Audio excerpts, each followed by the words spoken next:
Hi guys, Guglielmo della Guglatech from Guglatech. We will talk today about the air filter for the Yamaha Super Tenere XTZ 1200, the big twin enduro. This is the airbox, it's common to all the versions. We will now install our super filter, the ULTRA4. We also have the Super 4, but we will talk now about this special filter, to the bike. Let's see first of all how to dismount the airbox to check the filter. Word to the wise, this airbox, like many Yamaha applications, has a fixing bolt which is in the clean part of the airbox, and it's very dangerous. On top of the airbox you can see there is this plug. You will have to, it's not so easy to take it off, so it took me some time and a screwdriver. You will take it off because there is at the bottom of the cover there is a bolt which fixes everything together. This plug is very important. Once you put it back again, put some grease on top. So grease it, keep it warm, keep it clean and keep it soft. Because this side of the box is the clean side, whereas the engine. Should anything enter the engine from this side, it's unfiltered, it will destroy the engine. It's very delicate. So the plug, let's put it aside. Let's check inside. Like I told you, the bolt is in the clean part of the filter. This is the clean part of the airbox. This is the dirty part of the airbox. So the air comes from here, inside here, goes through the filter, inside the clean air, then goes from the throttle bodies, from the various stacks to the engine. How is the filter done? Well, it's a typical Japanese system, paper, with some grid at the bottom. The grill is either anti-flame or, in my opinion, also anti-collapsing, because this paper, once it's saturated, will start collapsing toward the engine. So it's held into place. How is our filter done?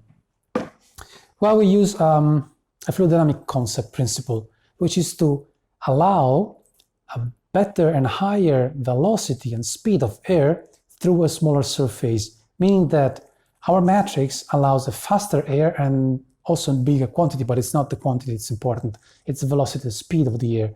So closing the surface, making it smaller, allows the air to concentrate and follow the correct flow with higher velocity, which means the speed will allow your engine to behave much better, better torque, better high speed, better top end. The engine will run smoother than what was doing with the paper original one. We don't have a problem with too much air. We don't work with cotton or mesh or foam.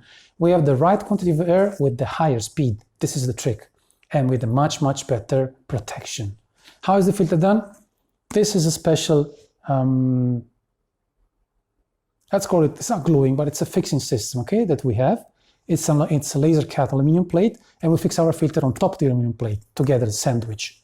This will allow this structure to increase, really, the performance of your engine. How does it mount? We have to replicate the sealing that it's done through this slip that is entering this position here, where is at the bottom a thin gasket original from Yamaha. So we will replicate the gasket like we did already with the Honda VFR 1200 using a tubular one that you will find including the parcel with a much longer length. You don't need that much, but we will give you more just in case there's a mistake or if you want to change it in the year. We already did the video in Italian, so we already pre-cut the length. But basically you would have just measure it and cut and then join it together. You can either close it and join it together with some Loctite, simple super glue, it will stay in position, or simply position it at the bottom of the groove, and then cover it with grease. It will work. How does it function? It's quite simple. You would take grease, you can use either lithium grease or PTFE, which is Teflon. Do not use molybdenum. PTFE is what I prefer best. It's also sealing grease, which is quite fine. So what we will do, you can see there is some traces, we'll put some grease in the groove so that the tubular gasket will stick there and stay in position while we're positioning the filter. The grease will also help a much better sealing for the whole system for ultra fine dust. So very simply we put the grease inside the groove. Not too much, just enough for the tubular seal to stick into position. The excess of grease you can remove it then with some kitchen paper. Why we choose this system instead of running a flat filter like most of our competitors? Well, because fluid dynamics is physics. If you follow the proper rules and if you follow the proper formulas, you can obtain a much better responsiveness of the engine without making any critical mistakes, like giving too much air, like reducing the restriction of flow, which, yes, may allow more air to enter, more air, but at a lower speed. Low speed air means that at the low revolutions, the engine is lethargic. It won't respond. You will have around 3000 RPM, an engine that sits down, you can see that it's not smoothly accelerating, or at low RPM, it seems that the engine is switching off. You may even have an engine switching off while changing gear and small bending. Why? Because there is too much air. There is not enough velocity of the flow of the air to reach the engine when the engine is struggling to stay on. This cannot happen with our filters, because we prefer protection and speed toward just quantity of air. You need big quantity of air when you are racing on a racetrack, high rotation, big displacement or small displacement, but with very high rotation. Then it's when you need a huge amount of air with your filtration system, but not on the street. On the street, it is a continuous on and off, continuous acceleration, deceleration. You need the engine to work with parameters which are not constantly open throttle. It's not normal. Now, done. Now we position the gasket, which will stay in position, whoops, because of the grease, so it's sticking. We start from the straight part, it's the easiest, and we simply push the tubular gasket in position, following all the bends. You have more gasket than needed, so you can just start putting it without measuring first, and then cut and decide the length if you want to glue it or not. Very simply, the grease is holding the gasket in position very nicely. As you can see, plenty of grease is escaping, but this is not a problem. We can use this grease to then make sealing between the gasket and the plate later on.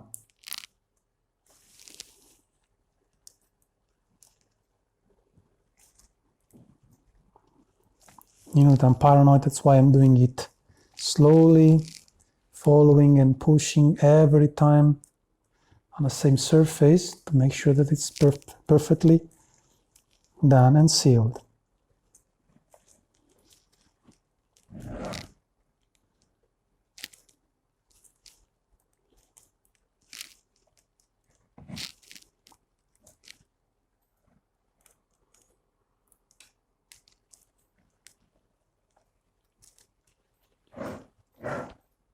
Finished.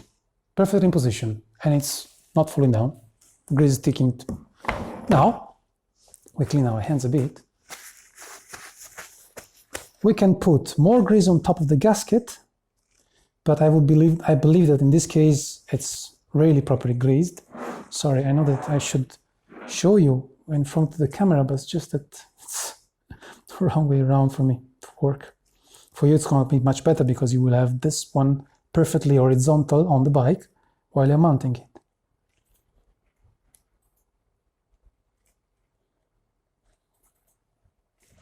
The important thing is to make sure that the gasket is in the groove.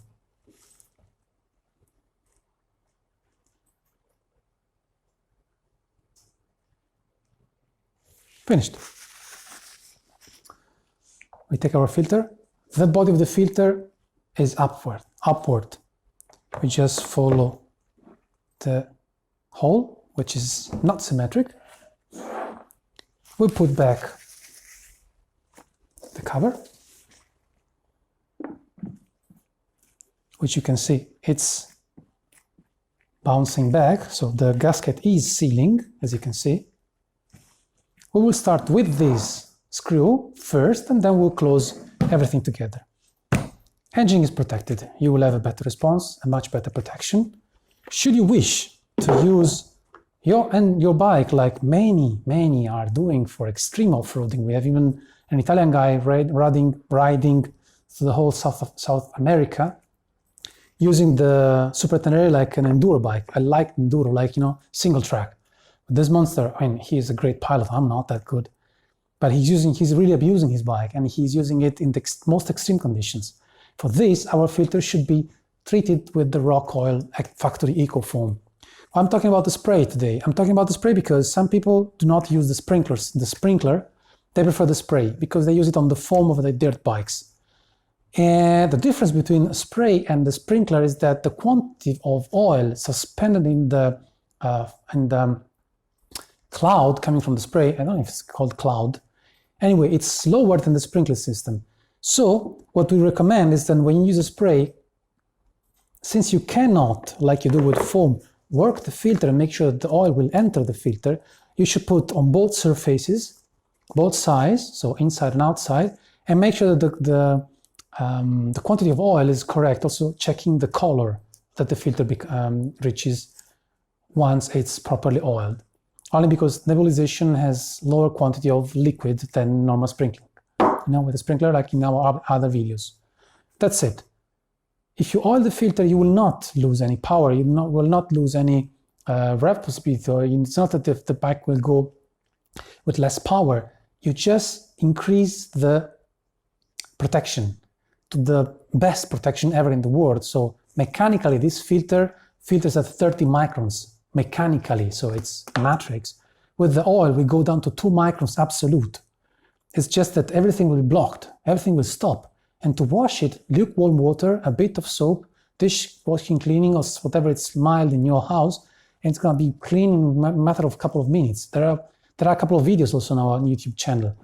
You wait until it's dry and then you oil it again. That's the best protection ever. Nothing will ever reach our protection. So we mount it back. Top. Whoop, and closed. I hope you enjoyed the video.